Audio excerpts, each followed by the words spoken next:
ನಮಸ್ಕಾರ ವೀಕ್ಷಕರೇ, ಜಿಂದಗಿ ವಿಶೇಷ ನೇರ ಪ್ರಸಾರ ಕಾರ್ಯಕ್ರಮಕ್ಕೆ ತಮಗೆಲ್ಲ ಪ್ರೀತಿಯ ಸ್ವಾಗತ. ನಾನು ಅರವಿಂದ್. ಪ್ರತಿನಿತ್ಯ ಅವತ್ತವತ್ತಿನ ಇಶ್ಯೂಸ್ಗಳನ್ನ ನಾವು ಆಯ್ಕೆ ಮಾಡಿಕೊಂಡು ಜಿಂದಗಿನಲ್ಲಿ ಚರ್ಚೆ ಮಾಡ್ತಾ ಹೋಗ್ತೀವಿ. ಆದರೆ ಕಳೆದ 15 ದಿನಗಳಿಂದ ಇಡೀ ದೇಶಾದ್ಯಂತ ಬಹುತೇಕ ಚರ್ಚಿತವಾದಂತಹ ವಿಚಾರವನ್ನ ಇವತ್ತಿನ ಜಿಂದಗಿಯಲ್ಲಿ ನಾವು ಚರ್ಚೆಗೆ ಆಯ್ಕೆ ಮಾಡ್ಕೊಂಡಿದ್ದೀವಿ.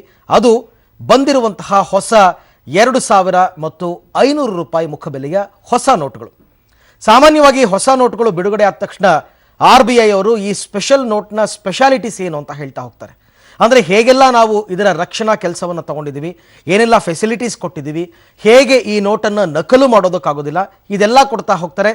ಈಗ ಬಂದಿರತಕ್ಕಂಥ 2000 ರೂಪಾಯಿ ನೋಟ್ನಲ್ಲಿ ಸಾಕಷ್ಟು ಹೊಸ ಹೊಸ ಫೀಚರ್ಸ್ಗಳಿದೆ ಅಂತೆಲ್ಲ ಹೇಳಿದರು. ಇದರ ಜೊತೆಗೆ ಒಂದು ನೋಟನ್ನು ಡಿಸೈನ್ ಮಾಡಬೇಕಾದ್ರೆ ಎಲ್ಲ ಆಯಾಮಗಳಲ್ಲೂ ಕೂಡ ಸರ್ಕಾರ ಚರ್ಚೆಯನ್ನು ಮಾಡುತ್ತೆ. ಯಾವ ಬಣ್ಣವನ್ನು ಅಳವಡಿಸಬೇಕು, ಆ ಬಣ್ಣ ಏನು ಇಂಡಿಕೇಟ್ ಮಾಡುತ್ತೆ, ನಮ್ಮ ದೇಶದ ರಾಷ್ಟ್ರ ಧ್ವಜವನ್ನು ಮಾಡಬೇಕಾದ್ರೆ ಕೂಡ ಕೇಸರಿ ಬಿಳಿ ಹಸಿರು ಮಾಡಬೇಕಾದ್ರೂ ಕೂಡ ಇದೆಲ್ಲವನ್ನ ಚರ್ಚೆ ಮಾಡಿರ್ತಕ್ಕಂಥದ್ದು. ಒಂದು ಪರಿಪೂರ್ಣ ಧ್ವಜ ಅಂತ ಕರೀತಾರೆ ನಮ್ಮ ದೇಶದ ಬಾವುಟವನ್ನು. ಹಾಗೆಯೇ ಈ ನೋಟುಗಳನ್ನು ವಿನ್ಯಾಸ ಮಾಡಬೇಕಾದ್ರೆ ಈಗ 2000 ರೂಪಾಯಿ ನೋಟಿಗೆ ನೇರಳೆ ಬಣ್ಣವನ್ನು ಹಾಕಿದ್ದಾರೆ. ಇದು ಜ್ಯೋತಿಷ್ಯ ಶಾಸ್ತ್ರದಲ್ಲಿ ಏನನ್ನ ತಿಳಿಸುತ್ತೆ. ಹೊಸ 500 ರೂಪಾಯಿ ನೋಟು, ಅದಕ್ಕೆ ಹಸಿರು ಬಣ್ಣವನ್ನು ಹಾಕಿದ್ದಾರೆ, ಇದು ಏನನ್ನ ಸೂಚಿಸುತ್ತೆ. ಇದೆಲ್ಲದರ ಜೊತೆಗೆ ಮಹಾಲಕ್ಷ್ಮಿ ಗುಣ, ನಮ್ಮ ಯಾವುದೇ ಒಂದು ವಸ್ತುವನ್ನು ತೆಗೆದುಕೊಂಡಾಗಲೂ ಕೂಡ ಆ ವಸ್ತುವಿನಲ್ಲಿ ಮಹಾಲಕ್ಷ್ಮಿ ಗುಣ ಇದೆಯಾ ಇಲ್ವಾ ಅಂತಕ್ಕಂಥದ್ದನ್ನು ಚೆಕ್ ಮಾಡ್ತಾರೆ. ಅದರ ಜೊತೆಗೆ ವ್ಯಕ್ತಿಗತವಾಗಿ ಈ ನೋಟನ್ನು ಬಳಸೋದ್ರಿಂದ, ನಾನು ನೋಟನ್ನು ಬಳಸ್ತಾ ಇದ್ದೀನಿ ಅಂತಂದರೆ ವ್ಯಕ್ತಿಗತವಾಗಿ ನಾನು ಅಭಿವೃದ್ಧಿ ಹೊಂದೋದಕ್ಕೆ ಸಾಧ್ಯನಾ? ಈ ಎಲ್ಲ ಪ್ರಶ್ನೆಗಳಿಗೆ ಜ್ಯೋತಿಷಿಗಳಿಂದ ನಾನು ಉತ್ತರವನ್ನು ಪಡ್ಕೊಳ್ತೀನಿ. ಇದೇ ಇವತ್ತಿನ ಜಿಂದಗಿ ವಿಶೇಷ ಮನಿ ಮಹಿಮೆ.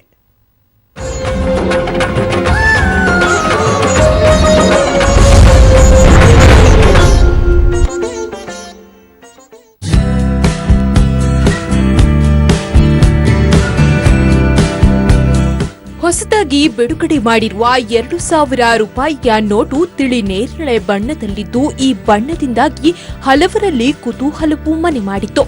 ಯಾಕೆ ಹೊಸ ನೋಟಿನ ಬಣ್ಣ ಹೀಗಿದೆ ಅನ್ನೋ ಯೋಚನೆ ಹಲವರಿಗೆ ಬಂದಿರೋದಂತೂ ಸುಳ್ಳಲ್ಲ.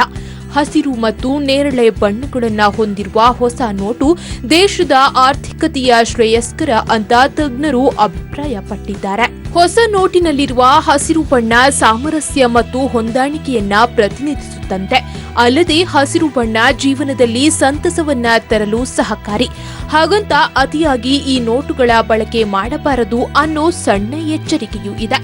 ಧಾರ್ಮಿಕ ಚಿಂತಕರ ಪ್ರಕಾರ ಹಸಿರು ಬಣ್ಣ ಯಾವತ್ತೂ ದಾನ ಧರ್ಮಕ್ಕೆ ಹೆಸರಾಗಿರುವಂತದ್ದು. ಹೀಗಾಗಿ ನಿಮ್ಮ ಮನೆಯಲ್ಲಿ ಸಾಕಷ್ಟು ಹಣವಿದ್ರೆ ಮನೆಯಲ್ಲಿಯೇ ಕೂಡಿಡದೆ ದಾನ ಧರ್ಮ ಮಾಡ್ಬೇಕಂತೆ. ಜೊತೆಗೆ ಹಸಿರು ಬಣ್ಣ ಸ್ಪಷ್ಟತೆಯ ಸಂಕೇತವಾಗಿದೆ. ಹೀಗಾಗಿ ಈ ಬಣ್ಣದಲ್ಲಿರುವ ನೋಟು ಹೊಂದಿದವರು ಜೀವನದ ಗುರಿಯ ಸ್ಪಷ್ಟತೆಯನ್ನ ಹೊಂದುವಂತಾಗತ್ತೆ ಅಂತಾರೆ. ಪ್ರೀತಿಗೆ ಉತ್ತೇಜನವನ್ನು ಹಸಿರು ಬಣ್ಣ ನೀಡುತ್ತದೆ. ಹೀಗಾಗಿ ಈ ಬಣ್ಣದ ನೋಟುಗಳನ್ನ ಇಟ್ಟುಕೊಳ್ಳೋದ್ರಿಂದ ಪರಸ್ಪರ ಸಾಮರಸ್ಯ ಬೆಳೆಯುತ್ತದೆ. ಕುಟುಂಬ, ಗೆಳೆಯರು ಮಾತ್ರವಲ್ಲ, ಇಡೀ ಸಮಾಜವನ್ನ ಇನ್ನಷ್ಟು ಹತ್ತಿರಕ್ಕೆ ಬೆಸೆಯಲು ನೆರವಾಗುತ್ತದೆ.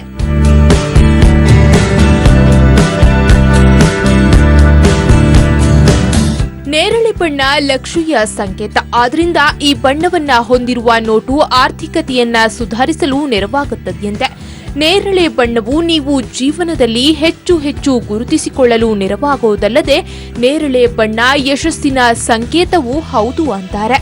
ಅಲ್ಲದೆ ಈ ಬಣ್ಣವು ಹೆಚ್ಚು ಸಂಪಾದನೆಗೂ ನೆರವಾಗುತ್ತೆ. ಹೀಗಾಗಿ ಹೆಚ್ಚು ಹೆಚ್ಚು ನಿಮ್ಮ ಕೈಯಲ್ಲಿ 2000 ರೂಪಾಯಿಯ ನೋಟಿದ್ರೆ ಸಂಪಾದನೆ ದ್ವಿಗುಣವಾಗುತ್ತಾ ಹೋಗುವ ಸಾಧ್ಯತೆ ಇದೆ ಅನ್ನೋ ಮಾತುಗಳನ್ನ ಹೇಳ್ತಾರೆ. ಹೀಗಾಗಿ 2000 ರೂಪಾಯಿಯ ನೋಟು ಅದೃಷ್ಟದಾಯಕ ಅಂತ ಬಣ್ಣಿಸಲಾಗಿದೆ. ಇನ್ನು 2000 ರೂಪಾಯಿಯ ನೋಟು ಇಟ್ಟುಕೊಂಡವರಿಗೆ ಮಾತ್ರವಲ್ಲದೆ ಇದರಿಂದ ಇಡೀ ದೇಶಕ್ಕೂ ಅದೃಷ್ಟ ಒಲಿದು ಬರಲಿದೆ ಅಂತ ಹೇಳಲಾಗಿದೆ.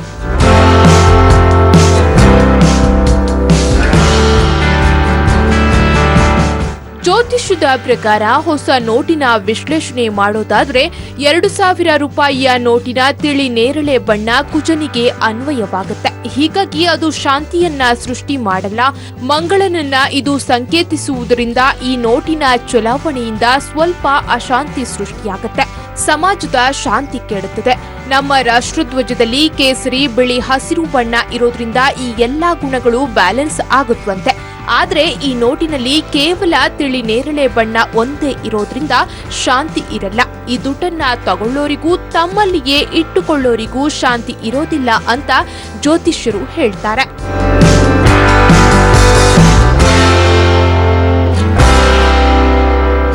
ಹಾಗಾದ್ರೆ 500ರ ನೋಟಿನ ಬಗ್ಗೆ ಜ್ಯೋತಿಷ್ಯ ಏನ್ ಹೇಳತ್ತೆ ಅಂತ ನೋಡೋದಾದ್ರೆ 2000 ರೂಪಾಯಿಯ ನೋಟಿಗೆ ಹೋಲಿಸಿದ್ರೆ 500ರ ನೋಟು ಪರವಾಗಿಲ್ಲ ಅಂತಾರೆ ಜ್ಯೋತಿಷಿಗಳು.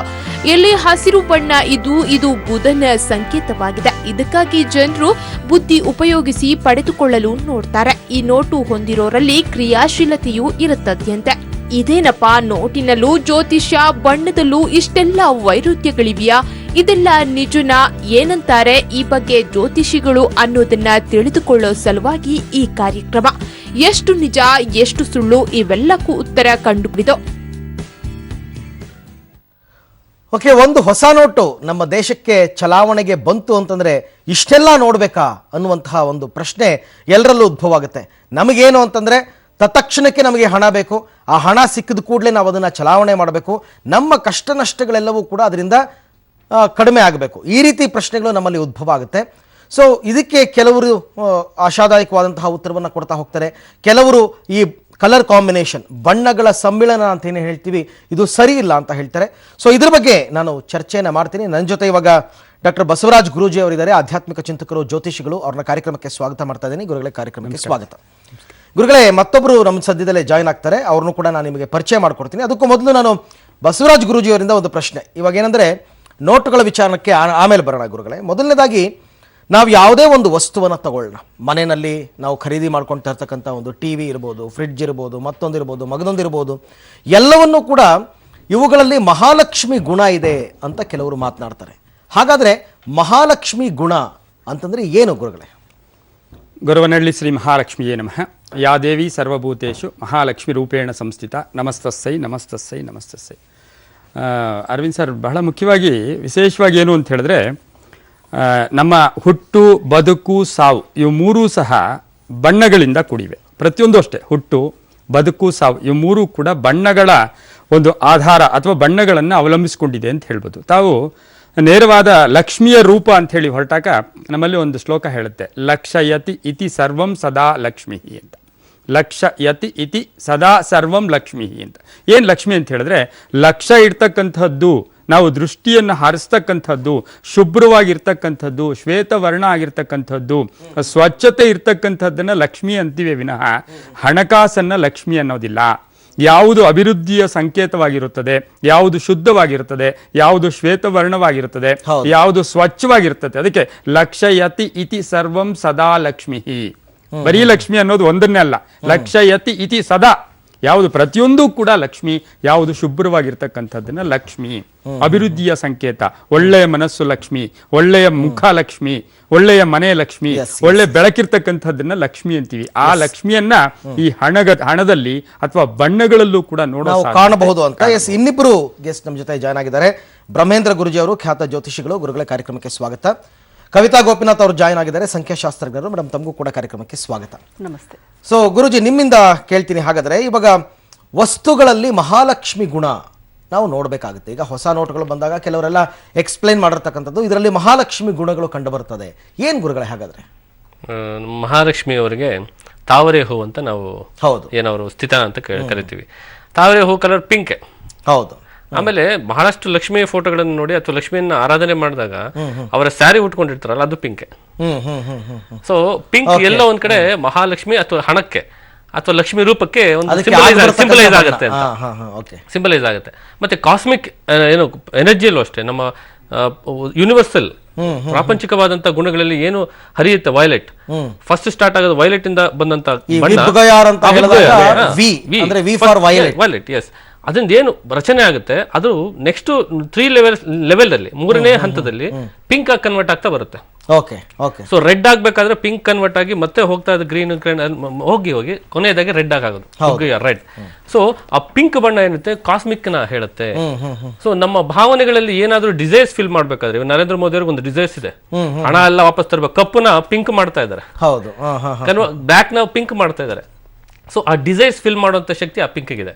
ಓಕೆ, ಆ ಪಿಂಕ್ ಕಲರ್ ಇದೆ. ಇವತ್ತು ನಾವು ಎಷ್ಟೋ ಸರಿ ಮನೆಗಳಿಗೆ ನೋಡಿದಾಗ ಪಿಂಕ್ ಕಲರ್ ಬಣ್ಣಗಳನ್ನು ಹೊಡೆದಿರ್ತಾರೆ, ನಾರ್ಮಲ್ ಮನೆಗಳು ನೋಡಿ, ಅವ್ರ ಮನೆಯಲ್ಲಿ ಸ್ವಲ್ಪ ಶುಭ್ರವಾದಂತ ಮನಸ್ಥಿತಿ ಇರುತ್ತೆ, ಜಗಳಗಳಾಗುದಿಲ್ಲ, ಆದಷ್ಟು ಕಮ್ಮಿ ಇರುತ್ತೆ. ಸೊ ಈ ಪಿಂಕ್ ಗೆ ಆ ಪವರ್ ಇದೆ. ಓಕೆ, ಸೊ ಇಲ್ಲಿ ಏನಾಗಿದೆ, ಈ ಬಣ್ಣಕ್ಕೆ ಅಂತ ಬಂದಾಗ ಸ್ವಲ್ಪ ನೇರಳೆನೂ ಮಿಕ್ಸ್ ಆಗಿದೆ. ಸೊ ಶನಿಯ ಅಂಶವೂ ಸ್ವಲ್ಪ ಕೊಟ್ಟಿದ್ದಾರೆ. ಸೊ ಯಾರ್ಯಾರಿಗೆ ಇಟ್ಕೊಂಡಿದ್ದಾರೆ ಕಪ್ಪು, ಅವರಿಗೆ ಟೆನ್ಷನ್ ಸ್ಟಾರ್ಟ್ ಆಗಿದೆ, ಟೆನ್ಷನ್ ಆಗಿದ್ದಾರೆ. ಶನಿಯ ಪ್ರಭಾವ ಬಂದಾಗ ಹಿ ಸ್ಟಿಚಿಂಗ್ ಸಮಥಿಂಗ್ ಅಂತ. ಶನಿ ಯಾವ ಗ್ರಹ ಬರುತ್ತೆ, ದಶೆ ಬರುತ್ತೆ, ಅಥವಾ ಶನಿಯ ಅಂಶ ಬಂದ್ರೆ ಮನುಷ್ಯ ಅಲ್ಲೊಬ್ಬ ಏನೋ ಒಂದು ಕಲಿತಾನೆ ಅಂತ, ಆ ಕಲಿಯೋಸೋದಕ್ಕೆ ಬರ್ತಾ ಇರೋದು. ಇವಾಗ ಮನಸ್ಥಿತಿಯನ್ನ ಬದಲಾವಣೆ ಮಾಡೋದಕ್ಕೆ ಒಂದು ಆ ವೈಲೆಟ್ ಮತ್ತೆ ಪಿಂಕ್ ಎರಡೂ ಮಿಕ್ಸ್ ಆಗಿ ಬರ್ತಾ ಇರತಕ್ಕಂತ ಒಂದು ನೋಟ್ ಅದು. ಹಾಗಾಗಿ ಆ ಬಣ್ಣದಕ್ಕೆ ಅಷ್ಟೊಂದು ಪವರ್ ಇದೆ. ಹಾಗಾದ್ರೆ ಕವಿತಾ ಮೇಡಮ್, ತಾವೇನ್ ಹೇಳ್ತೀರಾ? ಈ ಮಹಾಲಕ್ಷ್ಮಿ ಗುಣಗಳು ಅಂತಕ್ಕಂಥದ್ದು ಈ ನೋಟಿಗೆ ಸಂಬಂಧಪಟ್ಟಂತೆ ಹೇಗೆ ಅನ್ವಯ ಆಗುತ್ತೆ? ನೋಡಿ, ಮೊದಲನೇದಾಗಿ ನಾವು ದುಡ್ಡು ಅಂದ್ರೇನೆ ಲಕ್ಷ್ಮಿ ಅಂತ ಹೇಳ್ತೀವಿ. ಮಹಾಲಕ್ಷ್ಮಿ ಹಬ್ಬ ಪೂಜೆ ಮಾಡಿದ್ರು ಕೂಡ ದುಡ್ಡಿಟ್ಟೆ ನಾವು ಪೂಜೆ ಮಾಡುವಂತದ್ದು. ಇನ್ನು ಈ ಆರ್ಥಿಕ ಸಮಸ್ಯೆಗಳಿರ್ಬೋದು, ಆರ್ಥಿಕ ಸ್ಥಿತಿಗಳು ಅಂತ ನೋಡಿದಾಗ ದುಡ್ಡಿಲ್ಲದೆ ಏನು ಮಾಡೋದಕ್ಕೆ ಆಗೋದೇ ಇಲ್ಲ ಪ್ರಪಂಚದಲ್ಲಿ. ಸೊ ಇವತ್ತಿನ ಅಂದ್ರೆ ಈ ವರ್ಷ ಅಂದ್ರೆ 2016 ಎಲ್ಲ ಆಡ್ ಮಾಡಿದ್ರೆ 9 ಬರುತ್ತೆ. 9 ಅಂದ್ರೆ ಕುಜ ಅಂತ ಹೇಳ್ತೀವಿ ನಾವು. ಕುಜ ಅಂದ್ರೆ ಕೆಂಪು ಕಲರ್ ಇಂಡಿಕೇಟ್ ಮಾಡುವಂತದ್ದು. ಸೊ ಆ ರಿಲೇಟೆಡ್ ಏನಂತಂದ್ರೆ ಈಗ ಬಿಟ್ಟಿರೋಂಥದ್ರಲ್ಲೂ ಮಂಗಳಯಾನ ಅಂತ ಅಂದ್ಬಿಟ್ಟು ಅದನ್ನು ಸೇರಿಸಿದ್ದಾರೆ. ಅಂದ್ರೆ ಕುಜನ ಸಂಕೇತ ಕರೆಕ್ಟ್ ಆಗಿ ಬಂದಿರುವಂತದ್ದು ಅಂತ. ಜೊತೆಗೆ ಅವ್ರಿಗೆ ಕಲರ್ಸ್ ಏನು ತಗೊಂಡಿದ್ದಾರೆ, ನೇರಳೆ ಕಲರ್ ತುಂಬಾ ಅತಿ ಮುಖ್ಯವಾಗಿ ಶನಿಗೆ ರಿಲೇಟೆಡ್ ಆಗುವಂತದ್ದು. ನೇರಳೆ ಅಂದಾಗ ನಾವು ಶನಿಗೆ ಕೊಡುವಂತದ್ದು. ಶನಿ ಅಂದ್ರೆ ಸ್ಥಿರ ಅಂತ ಹೇಳ್ತೀವಿ, ಅಂದ್ರೆ ಕರೆಕ್ಟ್ ಆಗಿ ಇರುವಂತದ್ದು. ಜಡ್ಜ್ಮೆಂಟ್ ಅಂತ ಏನ್ ಹೇಳ್ತೀವಿ, ಪಕ್ಕಾ ಜಡ್ಜ್ಮೆಂಟ್ ಕೊಡುವಂತದ್ದು. ಜೊತೆಗೆ ನರೇಂದ್ರ ಮೋದಿ ಅವರು ಹುಟ್ಟಿರುವಂತದ್ದು 17ನೇ ತಾರೀಕು, ಅಂದ್ರೆ 8 ಇರೋದ್ರಿಂದ ಎಲ್ಲಾ 8 ಫಾಲೋ ಆಗಿರುವಂತದ್ದು. ಇನ್ನು ನಾವು ಪಿಂಕ್ ಅಂತ ತಗೊಂಡ್ರೆ PN ಅಕ್ಷರ ಕೂಡ 8 ಬರುತ್ತೆ. ಸೊ ಸ್ಥಿರ ಅಂತ ನಾವು ಹೇಳ್ತೀವಿ, ಕರೆಕ್ಟ್ ಆಗಿದೆ ಇದು. ಈ ರೀತಿಯಲ್ಲಿ ಏನಂತಂದ್ರೆ ಒಂದು ಕಪ್ಪು ಅಂದ್ರೆ ಶನಿಯ ಸಂಕೇತ, ಅಂದ್ರೆ ನೆಗೆಟಿವ್ ಆಸ್ಪೆಕ್ಟ್ ಅಂತಂದ್ರೆ ಕಪ್ಪು ಅಂತ ಹೇಳ್ತೀವಿ, ಅದ್ರ ಪಾಸಿಟಿವ್ ಅಂದ್ರೆ ಬ್ಲೂ ಅಂತ ಹೇಳ್ತೀವಿ. ಸೊ ಅದರಿಂದ ಬ್ಲೂ ರಿಲೇಟೆಡ್ ಟು ಪರ್ಪಲ್ ಇರೋದ್ರಿಂದ, ಪಿಂಕ್ ಇರೋದ್ರಿಂದ ಸೊ ಆ ನೋಟ್ ಏನಿದೆ ಕರೆಕ್ಟ್ ಆಗಿ ಮಾಡಿದ್ದಾರೆ. ಇದರಿಂದ ನಮ್ಮ ಆರ್ಥಿಕ ಸ್ಥಿತಿ ಇರ್ಬೋದು, ಒಂದು ಒಳ್ಳೇದಿರ್ಬೋದು, ಸ್ಥಿರ ಇರ್ಬೋದು, ಕರೆಕ್ಟ್ ಆಗಿ ಬರುವಂತದ್ದಾಗತ್ತೆ. ಇನ್ನು ಹಸಿರು ಕಲರ್ ಏನ್ ಬಿಟ್ಟಿದ್ದಾರೆ 5 ಅನ್ನುವಂಥದ್ದು, ಪಕ್ಕ ನೀವು ಯಾವುದೇ ಕಲರ್ ತಗೊಳ್ಳಿ, 5 ರೂಪಾಯಿ ನೋಟ್ ತಗೊಂಡ್ರು ಗ್ರೀನ್ ಕಲರ್ ಇದೆ. ಹೋದ್ ಸರಿ ಬಂದಿದ್ದಂತ 500 ನೋಟು ಕೂಡ ಹಸಿರು ಕಲರ್, ಈ ಸರಿನೂ ಹಸಿರನ್ನೇ ಬಿಟ್ಟಿರೋದು. ಯಾಕಂದ್ರೆ 5 ಅಂದ್ರೇನೆ ಹಸಿರು, ಕಮ್ಯುನಿಕೇಶನ್. ಹಾಗಾದ್ರೆ ನಾವು ನೋಟುಗಳ ವಿಚಾರಕ್ಕೆ ಪರ್ಟಿಕ್ಯುಲರ್ ಸ್ಪೆಸಿಫಿಕ್ ಆಗಿ ಆಮೇಲೆ ಬರೋಣ. ಈ ಜ್ಯೋತಿಷ್ಯ ಶಾಸ್ತ್ರದಲ್ಲಿ ಬಣ್ಣಗಳಿಗೆ ಇರ್ತಕ್ಕಂಥ ಮಹತ್ವ ಏನು? ಯಾಕೆಂದ್ರೆ ಕೆಲವರು ಒಂದು ಸ್ಕೂಟರ್ ತಗೋಬೇಕಾದ್ರೆ, ಒಂದು ಕಾರ್ ತಗೋಬೇಕಾದ್ರೆ ಫೋನ್ ಮಾಡಿ ಕೇಳ್ತಾರೆ, ನನ್ನ ರಾಶಿಗೆ ಅಥವಾ ನನ್ನ ಜಾತಕ ಫಲಕ್ಕೆ ಯಾವ ಬಣ್ಣ ಆಗ್ಬರುತ್ತೆ ಗುರುಗಳೇ? ಏನಾದ್ರೂ ಈ ತರ ನಿಜವಾಗಿ ಲಿಂಕ್ ಇದೆಯಾ? ಆ ರೀತಿ 100% ಲಿಂಕ್ ಇದೆ. ಯಾಕೆಂತ ಹೇಳಿದ್ರೆ ನಾನು ಈಗಾಗಲೇ ಹೇಳ್ತಾ ಇದ್ದೆ, ಹುಟ್ಟು, ಬದುಕು, ಸಾವು ಈ ಮೂರು ಕೂಡ ಬಣ್ಣಗಳ ಜೊತೆಗೂಡಿ ಬಂದಿದೆ. ನಾವು ಹುಟ್ಟಿದ ತಕ್ಷಣ ನೋಡೋದೇ ಬಣ್ಣಗಳು, ಹೌದು. ಬದುಕೋ ಹೋಗಿ ನೋಡೋದೇ ಬಣ್ಣಗಳು. ನಮ್ಮ ವಿಧ ವಿಧವಾದ ನಾವು ಹಾಕ್ತಕ್ಕಂಥ ವೇಷಭೂಷಣಗಳು ಆಗ್ಬೋದು, ನಾವು ನೋಡ್ತಕ್ಕಂಥ ಪ್ರಕೃತಿ ಆಗ್ಬೋದು, ಪ್ರತಿಯೊಂದರಲ್ಲೂ ಕೂಡ ವೈವಿಧ್ಯಮಯ ಬಣ್ಣಗಳನ್ನ ನೋಡ್ತೀವಿ. ಜೊತೆಗೆ ಸೂರ್ಯನಿಂದಲೂ ಕೂಡ ವಿಬ್ಗಯಾರ್ ಅಂತ ಏನು ಆ ಬಣ್ಣಗಳನ್ನು ಕೂಡ ಪ್ರಕೃತಿಯ ಮೇಲೆ ಎಲ್ಲಾ ಕಡೆ ಪಸರಿಸಿ ಬಣ್ಣಗಳು ವಿಶೇಷವಾದ ಅವು ನಮಗೆ ಆ ಭಾವನೆಗಳನ್ನ ಕೊಡ್ತವೆ. ಇದು ಮನುಷ್ಯನಿಗೂ ಬಣ್ಣಗಳಿಗೂ ಒಂದು ಅವಿನಾಭಾವ ಸಂಬಂಧ ಇದೆಯಾ ಅಂದ್ರೆ ಇದೆ. ಜೊತೆಗೆ ರಾಶಿಗಳು, 12 ರಾಶಿಗಳಿಗೂ ಬಣ್ಣಗಳಿಗೂ ಅವಿನಾಭಾವ ಸಂಬಂಧ ಇದೆಯಾ? ಇದೆ. ಯಾಕೆ ಅಂತ ಹೇಳಿದ್ರೆ ಇಡೀ ದೇಹವೇ 7 ಚಕ್ರಗಳಿಂದ ಆಗಿದೆ. ಮೂಲಾಧಾರದಿಂದ ಸಹಸ್ರಾರದ ತನಕ ನಾವು ಏನ್ ಚಕ್ರಗಳನ್ನ ತಗೊಳ್ತೀವಿ, ಆ ಚಕ್ರಗಳಿಂದಲೇ ಈ ದೇಹ ನಡೀತಾ ಇರೋದು. ಆ ಚಕ್ರಗಳ ಒಂದು ಚಲನಶೀಲತೆಯಿಂದಲೇ ನಾವು ಯಾವತ್ತೂ ಕೂಡ ಚೈತನ್ಯಮಯವಾಗಿರ್ತಕ್ಕಂಥದ್ದು.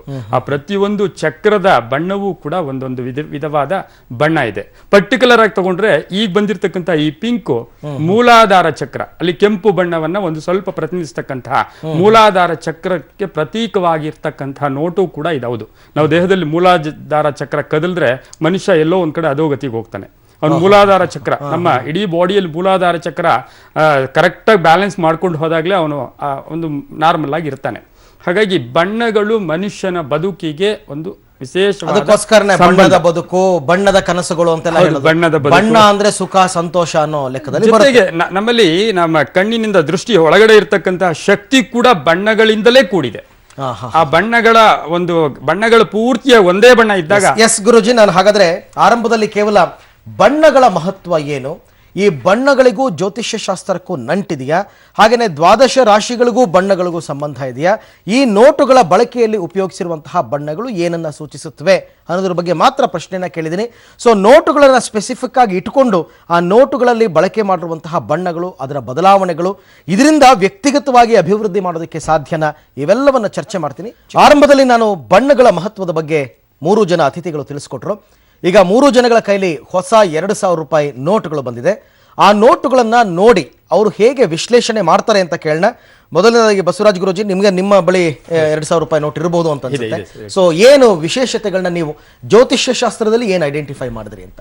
ಈಗಾಗಲೇ ನಾನು ಈ 2,000 ರೂಪಾಯಿ ನೋಟ್ ಅನೌನ್ಸ್ ಮಾಡಿದಾಗ್ಲಿಂದಲೂ ಕೂಡ ಇದರ ಪರಿಶೀಲನೆ ಮಾಡಕ್ ಹೋಗಿ ಜ್ಯೋತಿಷ್ಯದ ಜೊತೆಗೆ ಇದರ ಸಂಬಂಧವನ್ನ ಇಟ್ಕೊಂಡು ನೋಡಕ್ ಹೋದಾಗ ಮೋದಿಯವರು ತಗೊಂಡಿರೋ ಸ್ಟೆಪ್ಸ್ ಆಗ್ಬೋದು, ಈ ಪರಿಸ್ಥಿತಿಗೆ ಅನುಗುಣವಾಗಿ ಬಂದಿರತಕ್ಕಂಥದನ್ನೆಲ್ಲ ಸ್ವಾಗತ ಮಾಡ್ತಾ, ಬಹಳ ಮುಖ್ಯವಾಗಿ ಪ್ರತಿಯೊಂದರಲ್ಲೂ ಕೂಡ ಲಕ್ಷ್ಮಿ ಅಂದಾಗ ಹೆಣ್ಣು, ಹೊನ್ನು, ಮಣ್ಣು ಇವನ್ನೆಲ್ಲವೂ ಕೂಡ ಲಕ್ಷ್ಮಿಯ ರೂಪದಲ್ಲಿ ನೋಡ್ತೀವಿ. ನಮ್ಮ ಶ್ರೇಯಸ್ಸಿಗೆ ಲಕ್ಷ್ಮಿ ಹೆಣ್ಣು ಕಾರಣ ಆಗಿರ್ತಾಳೆ, ಹೊನ್ನು ಕಾರಣ ಆಗಿರುತ್ತೆ, ಮಣ್ಣು ಕಾರಣ ಆಗಿರುತ್ತೆ. ಆ ಹೊನ್ನು ಅನ್ನೋ ಬರೋದ್ರಲ್ಲಿ ಹಣ ಕೂಡ ಬರುತ್ತೆ. ಹಣ ಇಲ್ಲದೆ ಇದ್ರೆ ಹೆಣಕ್ಕೆ ಸಮಾನ ಅಂತ ಕೂಡ ನಾವು ಹೇಳ್ತೀವಿ. ಆದ್ರೆ ಹಣದಲ್ಲೂ ಕೂಡ ಬಣ್ಣಗಳು ಅಂತ, ಪ್ರತಿಯೊಂದು ಹಣಕ್ಕೂ ಕೂಡ ನಾವುದೇ ಒಂದೇ ಒಂದು ಬಣ್ಣ ಇರುತ್ತೆ, ಅದರ ರೇಟ್ ಮೇಲೆ ಹೋಗುತ್ತೆ. ಈ 2,000 ರೂಪಾಯಿ ನೋಟನ್ನ ಈಗ ನಾವು ನೋಡಕ್ ಹೋದಾಗ ಇದು 8ನೇ ತಾರೀಕು ರಿಲೀಸ್ ಆಯ್ತು. ಮಂಗಳವಾರ ದಿವಸ ಇದರ ಅನೌನ್ಸ್ಮೆಂಟ್ ಆಯ್ತು. 8 ಅನ್ನೋದಕ್ಕೆ ನಾವು ಎಲ್ಲೋ ಒಂದ್ ಕಡೆ ಪೂರ್ವಕವಾಗಿ ನೋಡಕ್ ಹೋದಾಗ ಮೋದಿಯವರ ಡೇಟ್ ಆಫ್ ಬರ್ತ್ 17 ಇರೋದ್ರಿಂದ 8 ಬಂದಿರ್ಬೋದು. ಇನ್ನು ಈ ವರ್ಷ 2016 ಅಂದ್ರೆ ಕುಜನ ವರ್ಷ ಅಂದ್ರೆ 9 ಬರುತ್ತೆ. ಬಟ್ ಈ ನೋಟ್ ನೋಡಕ್ ಹೋದಾಗ ಈಗ ಪೂರ್ತಿಯಾಗಿ ಪಿಂಕ್ ಕಲರ್ ಇದೆ. ಪಿಂಕ್ ಅಂದ್ರೆ ನಮ್ಮಲ್ಲಿ ಬಣ್ಣಗಳಲ್ಲಿ ಏನು ಅಂತ ಹೇಳಿದ್ರೆ 7 ಬಣ್ಣಗಳಲ್ಲಿ ಈ ಪಿಂಕ್ ಯಾವ್ದಪ್ಪ ಅಂದ್ರೆ combination of red and white ಅಂತೀವಿ. ನಾನು ಈಗಾಗಲೇ ಒಂದು ಪತ್ರಿಕಾ ಹೇಳಿಕೆ ಕೂಡ ಕೊಟ್ಟಿದ್ದೆ. ಇದರಲ್ಲೆಲ್ಲೋ ಒಂದ್ ಕಡೆ ಕುಜನ ಅಂಶ ಇದೆ. ಆ ಕುಜನ ಅಂಶ ಇರತಕ್ಕಂಥದ್ದು ಏನೇನ್ ಪ್ರತಿನಿಧಿಸುತ್ತೆ ಅಂತ ನೋಡಿ. ಈಗ ಇದು ಪಿಂಕ್ ಕಲರ್ ಇದೆ ಅಂದ್ರೆ ನೇರಳೆ ಬಣ್ಣ. ಇದರಲ್ಲಿ ನೇರಳೆ ಬಿಟ್ಟು ಇನ್ಯಾವುದೂ ಕೂಡ ಹೆಚ್ಚು ಹೈಲೈಟ್ ಆಗಿಲ್ಲ. ಇದು ಅದ್ಭುತವಾದ, ವಿಶೇಷವಾಗಿ ನೋಡೋಕ್ಕೂ ಆಕರ್ಷಕವಾಗಿರ್ತಕ್ಕಂಥದ್ದು, ಲಕ್ಷ್ಮಿಯ ಒಂದು ತಾವರೆ ಕಲರ್ ಇರ್ತಕ್ಕಂಥದ್ದು ಎಲ್ಲ ಸರಿ. ಆದ್ರೆ ಇದು ಮುಂದೆ ಹೇಗೆ ಇದರ ರಿಸಲ್ಟ್ ಕೊಡುತ್ತೆ ಅಂದ್ರೆ ಈಗಾಗಲೇ ಕೇವಲ ಕೆಲವೇ ದಿನಗಳಲ್ಲಿ ಇದರ ರಿಸಲ್ಟ್ ವಿಶೇಷವಾಗಿ ಒಂಚೂರು ಗೊಂದಲಮಯ, ಅಲ್ಲೋಲ ಕಲ್ಲೋಲ. ಇದು ಫ್ಯೂಚರ್ ಅಲ್ಲಿ ಎಲ್ಲೋ ಒಂದ್ ಕಡೆ ಗೊಂದಲಮಯ ಅಂತಂದ್ರೆ ಯಾರಿಗೆ ಗೊಂದಲಮಯ? ಸಣ್ಣ ಈ ಜನರಿಗೆ. ಈಗ ಒಂದು ಕೂಲಿ ಮಾಡ್ತಕ್ಕಂಥವನು 2,000 ರೂಪಾಯಿ ತಗೊಂಡು 1 kg ಅಕ್ಕಿ ಮಾತ್ರ ಬೇಕು ಅಂತ ತಗೊಂಡು ಹೋದಾಗ ಅಲ್ಲಿ ಗೊಂದಲವ ಇಲ್ಲ, ಸಂಪೂರ್ಣವಾಗಿ ಕ್ಲಿಯರ್ ಚೇಂಜ್ ಕೊಡೋ ಇದರಲ್ಲಿ ಅದು ಅವನ ಮನಸತ್ವ ಆಗಿರುತ್ತೆ. ಇದು ಫ್ಯೂಚರ್ ಏನ್ ಮಾಡುತ್ತೆ ಅಂದ್ರೆ ಎಲ್ಲೂ ಕೂಡ ಸ್ಟಾಕ್ ಇಟ್ಕೊಳಕ್ ಆಗಲ್ಲ. ಯಾಕೆ ಅಂದ್ರೆ ಇದನ್ನ ಎಲ್ಲೋ ಒಂದ್ ಕಡೆ ನಾವು ಬಚ್ಚಿಡೋಣ, ಇದನ್ನ ಸುಮಾರು ವರ್ಷಗಳು ನಮ್ಗೆ ಇದನ್ನ ಇಟ್ಕೊಂಡು ಹೋಗೋಣ ಅಂದ್ರೆ ಕಪ್ಪು ಹಣವನ್ನಾಗಿ ಇಟ್ಕೊಳಕ್ ಆಗಲ್ಲ. ಈ ಲಕ್ಷ್ಮಿ ಏನು ಅಂತ ಹೇಳಿದ್ರೆ ಲಕ್ಷ್ಮಿಯ ಗುಣವೇ ಇದನ್ನ ಲಕ್ಷ್ಮಿ ಅಂತ ನಾವೇನಾದ್ರೂ ಅಂದಿದ್ದೆ ಆದ್ರೆ ಲಕ್ಷ್ಮಿಯ ಗುಣ ಎಂತೆಂಥದ್ದು ಅಂದ್ರೆ ಲಕ್ಷ್ಮಿ ಚಂಚಲೆ. ಲಕ್ಷ್ಮಿ ಒಂದ್ ಕಡೆಯಿಂದ ಇನ್ನೊಂದ್ ಕಡೆಗೆ ಹರಿತಾ ಇರ್ತಾಳೆ. ಲಕ್ಷ್ಮಿಯ ಮನಸತ್ವ ಒಬ್ಬರ ಹತ್ರದಿಂದ ಇನ್ನೊಬ್ಬರ ಹತ್ರಕ್ಕೆ ಹೋಗ್ತಾ ಇರ್ತಾಳೆ. ಲಕ್ಷ್ಮಿಯ ಮನಸತ್ವ ಯಾರು ಶ್ರಮಜೀವಿಗಳಾಗಿರ್ತಾರೋ ಅಲ್ಲಿ ಹೋಗ್ತಾ ಇರ್ತಾಳೆ ಅಂತ ಅದರ ಹಿನ್ನೆಲೆ ಇದೆ. ಇನ್ನು ಈ ಕಲರ್ ಅನ್ನ, ಈ ಬಣ್ಣವನ್ನು ನೋಡಕ್ ಹೋದಾಗ ಒಂದ್ ಸ್ವಲ್ಪ ಅಶಾಂತಿಯನ್ನ ಕದಡುತ್ತದೆ. ಈಗಾಗಲೇ ಆಗಿದೆ, ಅಶಾಂತಿಯನ್ನ ಕದಿಡುತ್ತದೆ. ಯಾಕೆ ಅಂತ ಹೇಳಿದ್ರೆ ನಾವು ನಮ್ಮ ದೇಶದಲ್ಲಿ ಸಾಕಷ್ಟು ಈಗಾಗಲೇ ಒಂದು ಎಕ್ಸಾಂಪಲ್ ತಗೊಳಕ್ ಹೋದಾಗ ಕೇಸರಿ, ಬಿಳಿ, ಹಸಿರು ಬಾವುಟವನ್ನ ತಗೊಳಕ್ ಹೋದ್ರೆ ಅದು ಎಷ್ಟು ಅದ್ಭುತವಾಗಿ ಡಿಸೈನ್ ಮಾಡಿದ್ದಾರೆ ಅಂದ್ರೆ ನಮ್ಮ ಭಾರತ ದೇಶ ಆ 3 ಬಣ್ಣಗಳಿರೋದ್ರಿಂದ ಎಲ್ಲೋ ಸಮತೋಲನವನ್ನು ಕಾಪಾಡ್ಕೊಂಡು ಹೋಗ್ತಾ ಇದೆ, ಶಾಂತಿಯನ್ನು ಕಾಪಾಡ್ಕೊಂಡು ಹೋಗ್ತಾ ಇದೆ. ಆ 3 ಕೂಡ 3 ವಿಧವಾದ ರೀತಿಯನ್ನ ಪ್ರತಿನಿಧಿಸೋದ್ರಿಂದ ಅದನ್ನ ಎಕ್ಸಾಂಪಲ್ ತಗೋಬಹುದು. ಇದಕ್ಕೆ ನೋಡಕ್ ಹೋದಾಗ ಇದು ಸಮಾಜದಲ್ಲಿ ಒಂದು ಚೂರು ಅಶಾಂತಿಯನ್ನ, ಕುಜನ ಗುಣಗಳನ್ನು ಸ್ವಲ್ಪ ಹೊಂದಿದೆ. ಇದು ಜೊತೆಗೆ ಸೂರ್ಯ ತತ್ವಗಳನ್ನು ಕೂಡ ಹಾಗಾಗಿ ಒಂದು ಗೊಂದಲ, ಒಂದು ಅಶಾಂತಿ ಅನ್ನೋದು ಉಂಟು ಮಾಡುವ. ಬ್ರಹ್ಮೇಂದ್ರ ಗುರುಜಿ ಏನ್ ಹೇಳ್ತಾರೆ, ಹೇಗೆ ವಿಶ್ಲೇಷಣೆ ಮಾಡ್ತೀರಾ ಗುರುಗಳಿದು? ನೋಡಿ, ಇದರಲ್ಲಿ ನೋಡಿದಾಗ ಪ್ರತಿ ಬಲಭಾಗ ಅಂತ ನೋಡ್ತೀವಿ, ಬಲಭಾಗ ಎಡಭಾಗ ಅಂತ ನೋಡಿದಾಗ ನೋಟ್ ಇಟ್ಕೊಂಡ್ರೆ ಹಿಂದಿನ ನೋಟುಗಳಲ್ಲಿ ಎಡಭಾಗದಲ್ಲಿ ನೋಡ್ತಾ ಇದ್ರು ಗಾಂಧೀಜಿ. ಹೌದು. ಸೊ ಇದರಲ್ಲಿ ಉಲ್ಟಾ ತಿರುಗಿಸಿದ್ದಾರೆ. ಹೌದು. ಸೊ ಇದನ್ನ ವಿಚಲಿತ ಮಾಡುವಂತ ಒಂದು ಪ್ರಕ್ರಿಯೆ, ಜನಗಳ ನೋಡುವಂತ ದೃಷ್ಟಿಯನ್ನ ಚೇಂಜ್ ಮಾಡ್ಕೊಳ್ಳಿ. ಅಂದ್ರೆ ನೋಟನ್ನ ಅಥವಾ ಹಣವನ್ನ ನೋಡುವ ದೃಷ್ಟಿಯನ್ನ ಬದಲಾಯಿಸಿ, ಹಣವನ್ನ ನೋಡುವ ದೃಷ್ಟಿ ಕಪ್ಪು ಮಾಡುವಂತದ್ದಲ್ಲ, ಅದನ್ನ ವೃದ್ಧಿ ಮಾಡುವಂತದ್ದಲ್ಲ, ಅದನ್ನ ಹಂಚುವಂತದ್ದು, ಎಲ್ಲರಿಗೂ ಸಮಪಾಲಲ್ಲಿ ಅದು ಹೋಗುವಂತದ್ದು. ಕಾಮಿಡಿ ಮಾಡ್ತಾ ಇದ್ರು ಗಾಂಧೀಜಿ ಅವರು, DP ಚೇಂಜ್ ಮಾಡ್ಕೊಂಡಿದ್ದಾರೆ. ಸೊ ಇಲ್ಲೂ ಅಷ್ಟೇ ಈ ಕಲರ್ ಜೊತೆಯಲ್ಲಿ ನೋಡಿದಾಗ ಅದೇ ಹೇಳ್ದಂಗೆ ಕುಜ, ಇವತ್ತು ಶನಿ ಬಂದು ಕುಜನ ಮನೇಲಿ ಇದ್ದಾರೆ ವೃಶ್ಚಿಕ ರಾಶಿಯಲ್ಲಿ. ಸರಿ. ಸೊ ನಾನು ಹೇಳ್ದಂಗೆ ಎಲ್ಲಿ ಪಿಂಕ್ ರೆಡ್ ಎಲ್ಲ ಬರುತ್ತೆ ಅವರೆಲ್ಲರಿಗೂ ಸ್ವಲ್ಪ ತೊಂದರೆನೆ. ಸೊ ಈ ಎಲ್ಲಿ ಹಣಕಾಸು ಅಂತ ಬರುತ್ತೆ ಇದು ಅಷ್ಟೇ, ಗುರುಗಳು ಹೇಳ್ದಂಗೆ ಚಾಂಚಲಿಕ, ಇದು ಸ್ಥಿರ ಅಲ್ಲ. ಇದು ಹೌದು, ಜನಗಳು ಇದು ಏನು ಮಾಡ್ಕೊಂಡಿದ್ದಾರೆ ಅದು ಒಳ್ಳೇದು, ಆದರೆ ಸ್ಥಿರವಾಗಿರೋದಿಲ್ಲ. ಸೊ ಹಣದ ಆಸೆಯನ್ನು ಬಿಡ್ಲಿ ಅಂತಾನೆ ಇದು ಮಾಡ್ತಾ ಇದೆ. ಜನಗಳು ಹಣದ ಮೇಲೆ ವ್ಯಾಮೋಹ ಬಿಡ್ಬೇಕು, ಇವಾಗಲೇ ಟೆನ್ಷನ್ ಮಾಡ್ಕೊಂಡಿದ್ದಾರೆ. ಈಗ ತಳ್ಳಿದ್ರೆ ಸಾಕಪ್ಪ ಇರೋ ಹಣ ಅಂತ ಎಷ್ಟೋ ಜನ ಯೋಚನೆ ಮಾಡ್ತಾ ಇದ್ದಾರೆ. ಈ ಹಣದ ಮಹತ್ವವೇ ಹಾಗಾಗಿದೆ. ಮತ್ತೆ ಸ್ಮಾಲ್ ಸೈಜ್ ಇರೋದ್ರಿಂದ ನೋಡಿ, paper cutting, saving of energy. ಹೌದು, ಮೊದಲು ದೊಡ್ಡ ಆದಂತಹ ನೋಟ್ಗಳನ್ನು ಬರ್ತಾ ಇತ್ತು, ಆದಷ್ಟು ಅದನ್ನ ಚಿಕ್ಕದ್ ಮಾಡ್ತಾ ಇದ್ದಾರೆ. ಅದರಲ್ಲೂ ಅವರ ಯೋಚನಾಶೀಲ ಪ್ರಕೃತಿಯನ್ನ ಕಾಪಾಡುವಂತ ಒಂದು ಮನಸ್ಥಿತಿ ಇಟ್ಕೊಂಡಿದ್ದಾರೆ. ಸೊ ಈ ಕಲರ್ ಕಾಂಬಿನೇಷನ್ ಅಂತ ನೋಡಿದಾಗ ಮತ್ತು ನೋಟಿನಂತ ನೋಡಿದಾಗ, ಜ್ಯೋತಿಷದಲ್ಲೂ ನೋಡಿದಾಗ ಪಾಸಿಟಿವ್ ರಿಸಲ್ಟ್, ಹಣವನ್ನೆಲ್ಲ ಕಲೆಕ್ಟ್ ಮಾಡ್ತಾ ಇದೆ ಇವತ್ತು. ಇದೊಂದು ಪಿಂಕ್ ಬಂದು ಅವರ ಡಿಸೈರ್ಸ್, ನಮ್ಮ ದೇಶದ ಒಂದು ಕನಸಿದೆ, ನಾವು ಅತ್ಯಂತ ಬಲಿಷ್ಠವಾದಂತ ರಾಷ್ಟ್ರ ಆಗ್ಬೇಕು ಅಂತ ಒಂದು ಕನಸಿದೆ. ಅದಕ್ಕೆ ಇದು ಒಂದು ನಾಂದಿ, ಸ್ಟಾರ್ಟ್. ಈ ಸ್ಟಾರ್ಟ್ ಪೂರಕವಾದಂತಹ ಬೆಳವಣಿಗೆ ಪಿಂಕ್ ಇಲ್ಲಿ ಸ್ಟಾರ್ಟ್ ಒಳ್ಳೆ ಸ್ಟಾರ್ಟ್. ಸೊ ಹಾಗಾಗಿ ಜ್ಯೋತಿಷದಲ್ಲೂ ಇದು ಉತ್ತಮವಾದಂತಹ ಬೆಳವಣಿಗೆ ಅಂತ ಹೇಳಿ. ಇನ್ನು ಕವಿತಾ ಅವ್ರನ್ನ ನಾನು ಕೇಳ್ತೀನಿ, ಅವರು ಹೇಗೆ ವಿಶ್ಲೇಷಣೆ ಮಾಡ್ತಾರೆ ಅಂತ. ಮೇಡಮ್, ಈಗಾಗಲೇ ಬಸವರಾಜ್ ಗುರೂಜಿ ಅವರು ಮತ್ತೆ ಬ್ರಹ್ಮೇಂದ್ರ ಅವರು ಅವರಿಗೆ ಅನುಗುಣವಾದಂತಹ ವಿಶ್ಲೇಷಣೆ ಮಾಡಿದ್ರು. ನಿನ್ನೆ ಈ ಪ್ರಶ್ನೆಗಳನ್ನ ನಾವು ತೋರಿಸ್ತಾ ಇದ್ವಿ, ಭಾರತದಲ್ಲಿ ಕಪ್ಪು ಹಣ ಇದೆ ಅಂತ ನಿಮ್ಗೆ ಅನಿಸತ್ತಾ ಅಂದ್ರೆ ಹೌದು ಅಂತಾರೆ 98. ಆಬ್ವಿಯಸ್ಲಿ ಇಲ್ಲ ಅನ್ನಕ್ಕಾಗಲ್ಲ ಯಾರುವೆ. ಮಾರಕ ಭ್ರಷ್ಟಾಚಾರ ಇಲ್ಲ ಅಂದಿರೋ 2% ಮಹಾಮಹಿಮರನ್ನ, ಪುಣ್ಯಾತ್ಮರನ್ನ, ಅದು ಎಂತಹ ಶ್ರೇಷ್ಠ ವ್ಯಕ್ತಿಗಳಿರಬೇಕು, ಅವರನ್ನ ನಾನು ಭೇಟಿ ಮಾಡಬೇಕು ಅನಿಸ್ತಿದೆ ಸಿಕ್ಕಿದ್ರೆ. ಮೊದಲಿಗೆ ಒಂದು ಬ್ರೇಕಿಂಗ್ ನ್ಯೂಸ್ ಇದೆ ಏನು ಅಂತ ನೋಡೋ ಬನ್ನಿ.